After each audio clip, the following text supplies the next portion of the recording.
নতুন কন্টেন্ট ক্রিয়েটরদের জন্য গুরুত্বপূর্ণ দুটি কথা।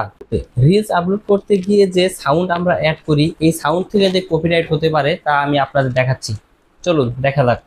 আচ্ছা, আমি ফেসবুকে চলে আসলাম। করার পর আমি ধরেন এই যে এই ভিডিওটা আপলোড করব, রিলসের এই ভিডিওটা আপলোড করব। এখন আমি এই যেখানে সাউন্ড যে অপশনটা আছে ফেসবুকে, এই সাউন্ড থেকে সাউন্ড নেব।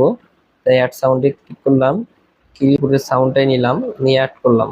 এখন দেখুন এই যে আমরা সাউন্ড, আবার এই সাউন্ডটাতে ক্লিক করব। এই যে নিচে যে এডিট অপশনটা আছে, এই এডিট অপশনে ক্লিক করলাম। ক্লিক করার পর আচ্ছা, এখন এই যে দেখতে পাচ্ছেন উপরে 3টা স্টার দেওয়া। এখন লক্ষ্য করেন এই স্টারগুলোর যেখানে যেখানে দেওয়া আছে গানের ওই জায়গাগুলোতে কিন্তু কপিরাইট দেওয়া আছে।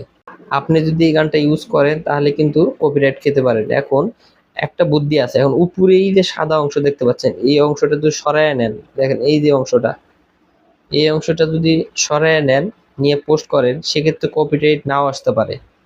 কিন্তু সেক্ষেত্রে আপনার গানের মানে যেটা শুরুর দিকে ছিল সেটা হয়তো বা এখন আপনি সরানোর কারণে সেটা হয়তো মাঝামাঝি বা শেষের দিকেও আসবে।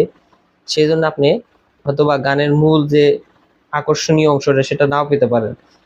এভাবে সরায় কিন্তু পোস্ট করতে পারেন। তবে আমার সাজেস্ট হলো আপনি কখনোই গান ইউজ করেন না।